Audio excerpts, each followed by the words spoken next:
আসসালামু আলাইকুম দর্শক, স্বাগত জানাচ্ছি বাংলা সংবাদে। শুরুতেই জানিয়ে দিচ্ছি শিরোনাম। কৃষকের উন্নতির মাধ্যমে দেশের অর্থনীতি আরও শক্তিশালী হবে, তারেক রহমান। ভারতে মুসলমানদের ধর্মীয় স্বাধীনতা হরণের প্রতিবাদ শিবিরের।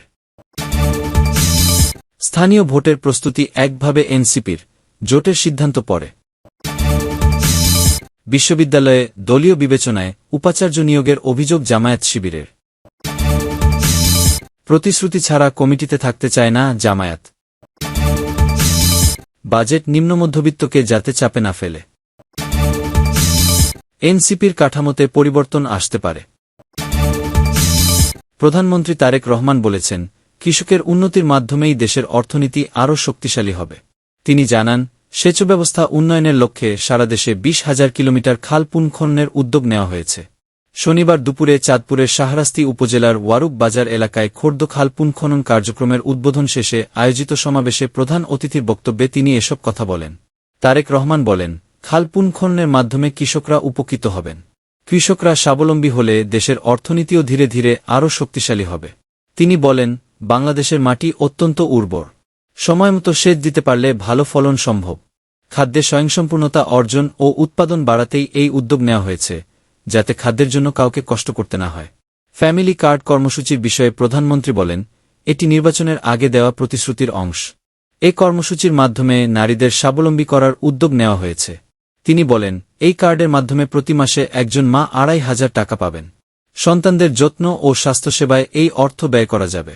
অন্তর্বর্তী সরকারের বাজেট থেকেই এই কর্মসূচি চালু করা হয়েছে এবং আগামী বাজেটে এর পরিমাণ আরও বাড়ানো হবে বলেও জানান তিনি।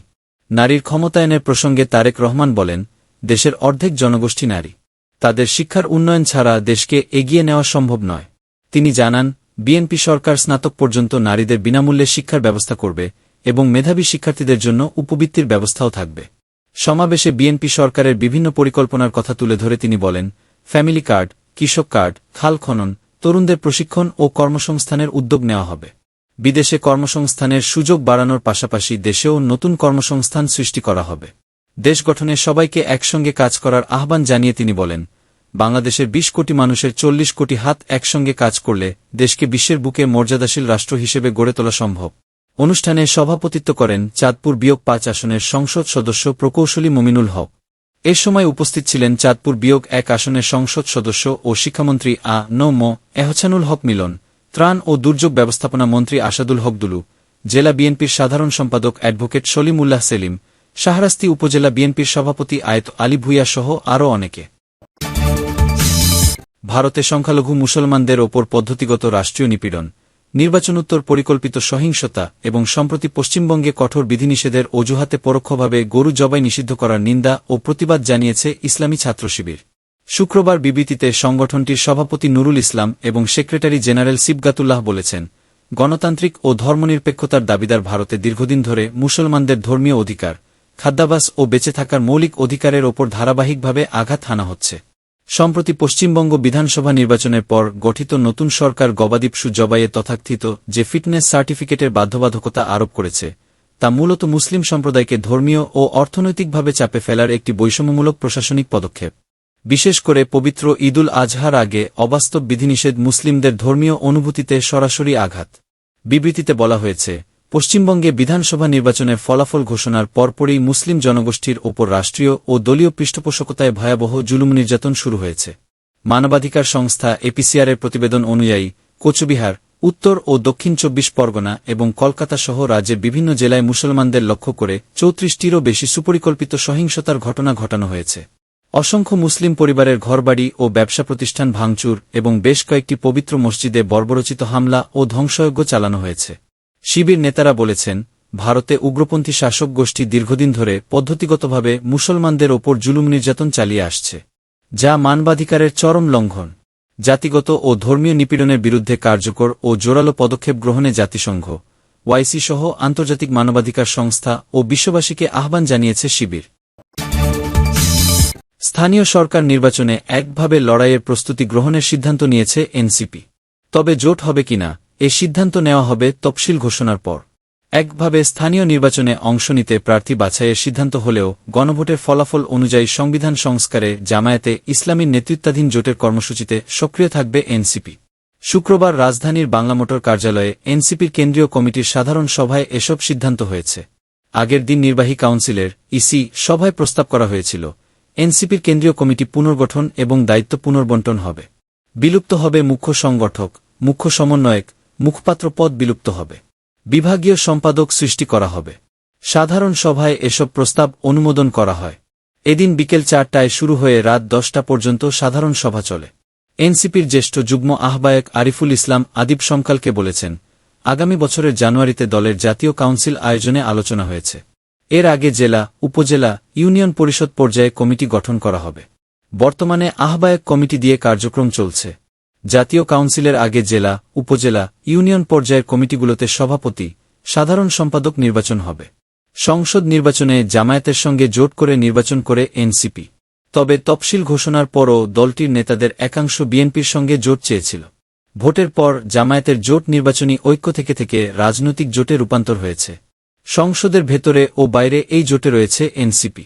সাধারণ সভায় সিদ্ধান্ত হয়, গণভোটের ফলাফল অনুযায়ী সংবিধান সংস্কারে জোটে থাকবে দলটি। গত মার্চে 5 সিটি কর্পোরেশনে দল সমর্থিত মেয়র প্রার্থীদের নাম ঘোষণা করে এনসিপি। গত সপ্তাহে 100 উপজেলা ও পৌরসভার জন্য দল সমর্থিত প্রার্থীর নাম ঘোষণা করে। দলীয় সূত্র জানিয়েছে, সাধারণ সভায় এনসিপি নেতারা বক্তৃতায় জানতে চান, আসলেই দলটি একভাবে নির্বাচন করবে কিনা, একভাবে নির্বাচন করার মতো সক্ষমতা এনসিপির রয়েছে কিনা। পরে জ্যেষ্ঠ নেতারা বলেন, একভাবে নির্বাচনের প্রস্তুতি নেবে এনসিপি। উপজেলা, সিটি কর্পোরেশন, পৌরসভা ও ইউনিয়ন পরিষদ নির্বাচনে জোটের প্রয়োজন রয়েছে কিনা তা তফসিলের পর যাচাই করা হবে। গত শুক্রবার প্রকাশিত সুপ্রিম কোর্ট আইনজীবীর সমিতির নির্বাচনের ফলাফলও সাধারণ সভার আলোচনা উঠে। এই নির্বাচনে বিএনপি সমর্থিত প্যানেলের প্রার্থীরা গড়ে 2,500-এর বেশি ভোট পেয়েছেন। জামায়াত সমর্থিত জোটের প্যানেলের প্রার্থীরা গড়ে 800 করে ভোট পেয়েছেন। 14টি পদের একটিতে জয়ী হয়েছে জামায়াত প্যানেল। এনসিপি প্যানেল একটি পদেও জিততে পারেনি। গড় ভোট 100। এ উদাহরণ দিয়ে জোটবদ্ধভাবে স্থানীয় নির্বাচনের মতামতও আসে। জ্যেষ্ঠ নেতারা বলেন, সিদ্ধান্ত হবে অবস্থা বুঝে। সভায় সিদ্ধান্ত হয়, জেলা, উপজেলা, ইউনিয়ন পরিষদ পর্যায়ে এনসিপির সংগঠনের বিস্তৃতিতে 10 সাংগঠনিক বিভাগে একজন করে সাংগঠনিক সম্পাদককে দায়িত্ব দেওয়া হবে। তাদের সঙ্গে থাকবেন 2 জন করে সহসাংগঠনিক সম্পাদক। তাদের দায়িত্ব হবে এসব বিভাগের আওতাধীন জেলা, উপজেলা ও ইউনিয়ন পরিষদের কমিটি গঠন। বর্তমানে মুখ্য সংগঠক, মুখ্য সমন্বয়ক, মুখপাত্রের দায়িত্ব পালন করা নেতারা সাংগঠনিক সম্পাদকের ভূমিকায় থাকতে পারেন। আরিফুল ইসলাম আদিব সমকালকে বলেছেন, আগামী 1 থেকে 2 সপ্তাহের মধ্যে দায়িত্ব বণ্টন হবে। কমিটিতে আহ্বায়ক, যুগ্ম আহ্বায়ক, সদস্য সচিব, যুগ্ম সদস্য সচিব, সাংগঠনিক সম্পাদক এবং প্রয়োজনীয় কিছু সম্পাদক পদ থাকবেন। 10টি বিশ্ববিদ্যালয়ে দলীয় বিবেচনায় উপাচার্য নিয়োগ দেওয়া হয়েছে অভিযোগ করে প্রতিবাদ জানিয়েছে জামায়াতে ইসলামী। পৃথক বিবৃতিতে প্রতিবাদ জানিয়েছে ইসলামী ছাত্র শিবিরও। জামায়াত সেক্রেটারি জেনারেল মিয়া গোলাম পরোয়ার বলেন, জনগণ মনে করে এসব নিয়োগে যোগ্যতা, নিরপেক্ষতা ও গ্রহণযোগ্যতার পরিবর্তে দলীয় আনুগত্য ও রাজনৈতিক বিবেচনাকেই প্রাধান্য দেওয়া হয়েছে। দেশের সর্বোচ্চ বিদ্যাপীঠ দলীয়করণের সংস্কৃতি চালু জাতির জন্য উদ্বেগজনক। স্থানীয় সরকারে বিএনপি নেতাদের প্রশাসক হিসেবে নিয়োগের উদাহরণ দিয়ে জামায়াত সেক্রেটারি জেনারেল বলেন, জনগণের ভোটে নির্বাচিত প্রতিনিধিদের পরিবর্তে দলীয় বিবেচনায় প্রশাসক নিয়োগ গণতান্ত্রিক চেতনার পরিপন্থী। দুর্ভাগ্যজনকভাবে সরকার অগণতান্ত্রিক ধারাবাহিকতা থেকে সরে আসেনি, বরং দেশের উচ্চশিক্ষা প্রতিষ্ঠানেও বিস্তৃত করা হচ্ছে। মিয়া গোলাম পরোয়ার বলেন, বিশ্ববিদ্যালয় মুক্তবুদ্ধি, জ্ঞানচর্চা ও গবেষণার কেন্দ্র। সেখানে দলীয় বিবেচনায় নিয়োগ শিক্ষার পরিবেশকে ক্ষতিগ্রস্ত করে। শিক্ষকদের মধ্যে বিভাজন সৃষ্টি হয় এবং শিক্ষার্থীদের স্বাভাবিক একাডেমিক পরিবেশ বিনষ্ট হয়।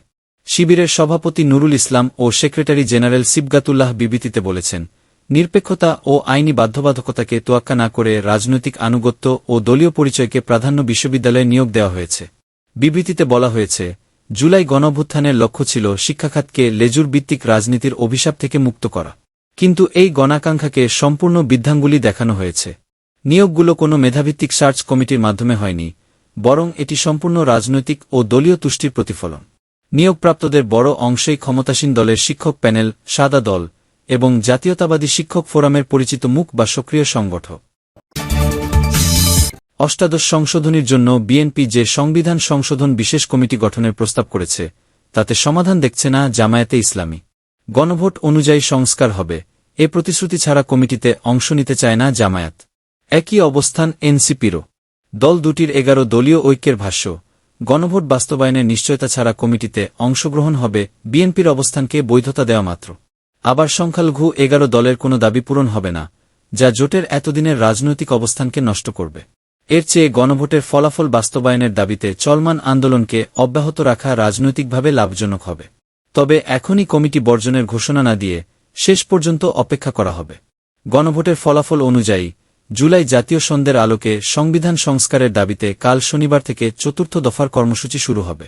এদিন রাজশাহীতে শীর্ষ নেতাদের উপস্থিতিতে সমাবেশ করবে 11 দল।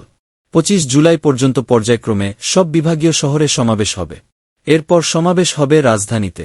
এসব সমাবেশ থেকে জুলাই জাতীয় সন্ধ্যা, সংবিধান সংস্কার, বাস্তবায়ন আদেশ অনুযায়ী বিশেষ কমিটি নয়, সংবিধান সংস্কার পরিষদ গঠনের দাবি জানানো হবে। সংবিধান সংশোধনে জাতীয় সংসদের বিশেষ কমিটি গঠনের প্রস্তাব দেন আইনমন্ত্রী মো. আসাদুজ্জামান। গত 29 এপ্রিল সংসদের প্রথম অধিবেশনের বৈঠকে তিনি বলেন, 17 সদস্যের কমিটি গঠন করা হবে। এর মধ্যে 7 জন হবেন বিএনপির এমপি। গণ অধিকার পরিষদ, গণসংহতি আন্দোলন এবং স্বতন্ত্র এমপিদের মধ্যে 5 জন হবেন কমিটির সদস্য। বিরোধী দল থেকে আরও 5 জন সদস্য থাকবেন। বিরোধীদলীয় নেতা শফিকুর রহমান সেদিন সংসদে বলেন, কমিটি গঠনের ক্ষেত্রে তাদের ধারণাগত ভিন্নতা আছে। তারা এ প্রস্তাবটি নিজেরা আলোচনা করে পরে সিদ্ধান্ত জানাবেন। বিরোধী দল চেয়েছে সংস্কার, কিন্তু সরকারি দল করতে চাচ্ছে সংবিধানের সংশোধন। এই মতপার্থক্য ছিল, এখনও রয়েছে। সেদিন আইনমন্ত্রী বলেছিলেন, বিরোধী দলের সিদ্ধান্তের জন্য পরবর্তী অধিবেশন পর্যন্ত অপেক্ষা করতে অসুবিধা হবে না। আগামী 5 জুন সংসদে বাজেট অধিবেশন শুরু হবে। এর আগে কমিটির জন্য নাম দেওয়ার সম্ভাবনা নেই বলে নিশ্চিত করেছেন জামায়াতের নায়েবে আমির ও বিরোধীদলীয় উপনেতারা। সৈয়দ আবদুল্লাহ মো. তাহের। সংবিধানের 15 সংশোধনীর জন্য 2010 সালে গঠিত সংসদের বিশেষ কমিটিতে যোগ দেয়নি তৎকালীন বিরোধী দল বিএনপি। আওয়ামী লীগের সৈয়দা সাজেদা চৌধুরীকে চেয়ারম্যান এবং সুরঞ্জিত সেনগুপ্তকে কোচেয়ারম্যান করে গঠিত 15 সদস্যের ওই কমিটিতে জাতীয় পার্টি, ওয়ার্কার্স পার্টি এবং জাসদের একজন করে এমপি ছিলেন। বিএনপি থেকে 3 জন সদস্য নেওয়ার প্রস্তাব করেছিল তৎকালীন সরকারি দল আওয়ামী লীগ। এই কমিটি সংবিধানে 51টি সংশোধনের প্রস্তাব করেছিল। এতে সংবিধানে জাতির পিতা বিধান যোগ করা, গণভোট বাদ দেওয়া, সংবিধান সংশোধনকে কঠিন করা, সংবিধান লঙ্ঘনে সর্বোচ্চ শাস্তির বিধানের মতো সুপারিশ ছিল। তবে ছিল না তত্ত্বাবধায়ক সরকার ব্যবস্থা বিলোপের সুপারিশ।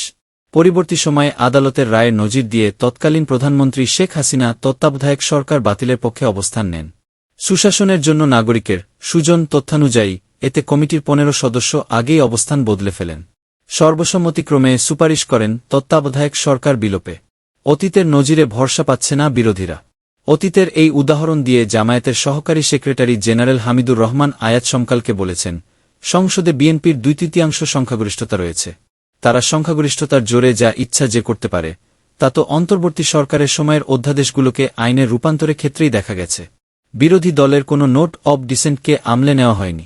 মানবাধিকার কমিশন, গুম প্রতিরোধ, সুপ্রিম কোর্টের বিচারক নিয়োগ এবং সচিবালয় অধ্যাদেশগুলো একচেটিয়াভাবে বাতিল করে দিয়েছে। আবার সরকারের স্বাধীনতা কেড়ে নেওয়ার অধ্যাদেশগুলোকে আপত্তি উপেক্ষা করে পাশ করিয়েছে। পাল্টা প্রশ্ন রেখে হামিদুর রহমান আয়াত বলেছেন, যেসব অধ্যাদেশ নিয়ে জেন্টলম্যানস এগ্রিমেন্ট হয়েছিল সেগুলো করা হয়নি।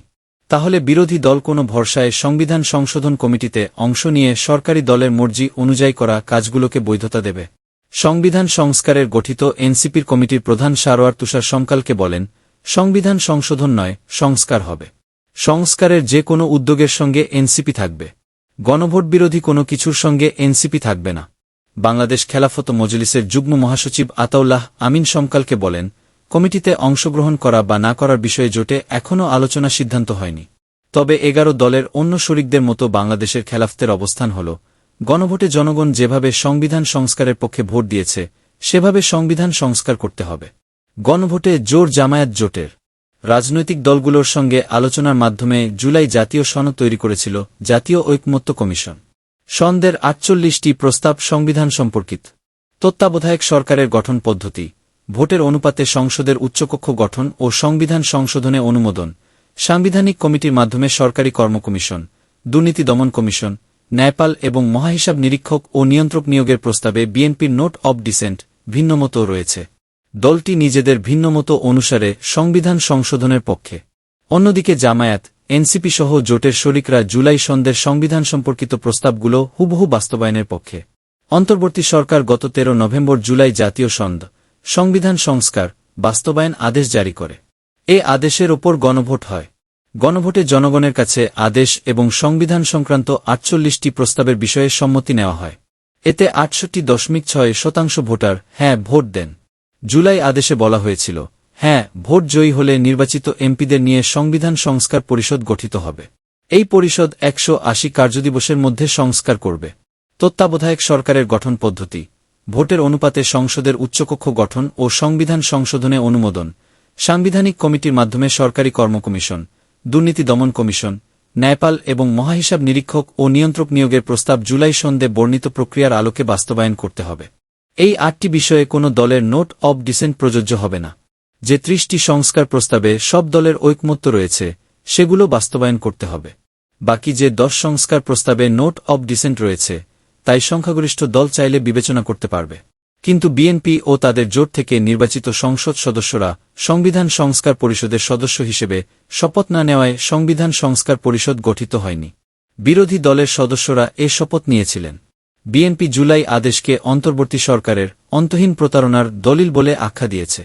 দলটির ভাষ্য, এই আদেশ জারির সময় থেকেই অবৈধ ছিল। তাই গণভোটে হ্যাঁ জয়ী হলেও এটি মানার বাধ্যবাধকতা নেই। বিএনপি নোট অব ডিসেন্ট অনুযায়ী সংস্কার করবে। জামায়াত সহ 11 দলের একাধিক নেতা সমকালকে বলেছেন তারা গণভোটের দাবিতে অনড় ছিলেন। তাদের দাবিতে অনুষ্ঠিত গণভোটের ফলাফল যদি মানা না হয় তাহলে তা মেনে নিলে রাজনৈতিক ক্ষতি হবে। বিএনপি গণভোট মানবে না তা 3 মাসের কর্মকাণ্ডে নিশ্চিত হয়ে গেছে। তারপরও বিরোধী জোট গণভোটের ফলাফল বাস্তবায়নের দাবি থেকে সরবে না। তা আগামী নির্বাচন পর্যন্ত বিভিন্ন কর্মসূচির মাধ্যমে টেনে নিয়ে যাবে। আব্দুল্লাহ মো. তাহের সমকালকে বলেছেন, কমিটিতে অংশগ্রহণ বা বর্জনের চূড়ান্ত সিদ্ধান্ত হয়নি। তবে জামায়াত ও 11 দলের অবস্থান হচ্ছে সংবিধান সংস্কার পরিষদ গঠন করতে হবে। সেখানে গণভোটের ফলাফল অনুযায়ী সংবিধান সংস্কার করতে হবে। এর জন্য যে কোনো কমিটি বা আলোচনায় জামায়াত রাজি। কিন্তু গণভোটের ফলাফল মানা হবে না, এমন কমিটির অংশ হওয়ার কারণ নেই। কর প্রস্তাব যেন নিম্ন ও মধ্যবিত্তকে চাপে না ফেলে তা বিবেচনা করে বাজেট প্রস্তুত করার নির্দেশনা দিয়েছেন প্রধানমন্ত্রী তারেক রহমান। একই সঙ্গে বাজেট নিয়ে যাতে সাধারণ মানুষের মধ্যে বিরূপ প্রতিক্রিয়া সৃষ্টি না হয় সেদিকেও খেয়াল রাখতে বলেছেন তিনি। গতকাল বৃহস্পতিবার জাতীয় রাজস্ব বোর্ডের এনবিআর সঙ্গে বৈঠকে প্রধানমন্ত্রী এসব নির্দেশনা দেন। এ সময় এনবিআরের পক্ষ থেকে প্রধানমন্ত্রীর কাছে আগামী 2026-27 অর্থবছরের বাজেটের নীতিগত রূপরেখা ও কর প্রস্তাব পেশ করা হয়। সংশ্লিষ্ট সূত্রে এসব তথ্য জানা গেছে। রাজস্ব আদায়ের উচ্চাভিলাষী লক্ষ্যমাত্রা অর্জনের জন্য এনবিআর আসন্ন বাজেটে নিত্যপণ্য, বিশেষ করে ধান, চাল, গম, আলু, পেঁয়াজ, রসুন, ছোলা, মসুর ডাল, আদা, হলুদ, শুকনা মরিচ, ভুট্টা, আটা, লবণ, চিনি, ভোজ্যতেল ও মশলা কেনার জন্য স্থানীয় ইনপত্রের কমিশনের ওপর উৎসে কর 0.50 থেকে বাড়িয়ে 1% করার প্রস্তাব করেছে। তবে এ কর হার অপরিবর্তিত থাকতে পারে বলেও আভাস পাওয়া গেছে।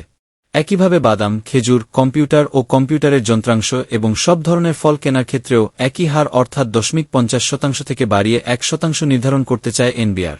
এসব প্রস্তাবের পরিপ্রেক্ষিতে মূল্যস্ফীতি আরও বেড়ে যেতে পারে এমন আশঙ্কা থেকে বিষয়টি নিয়ে আরও পর্যালোচনার নির্দেশ দিয়েছেন প্রধানমন্ত্রী। এছাড়া তিনি বাজেটে কর্মসংস্থান বাড়ানোর দিকনির্দেশনা রাখার বিষয়েও নির্দেশ দেন। আগামী বাজেটে ব্যক্তির করমুক্ত আয়সীমা বাড়ছে।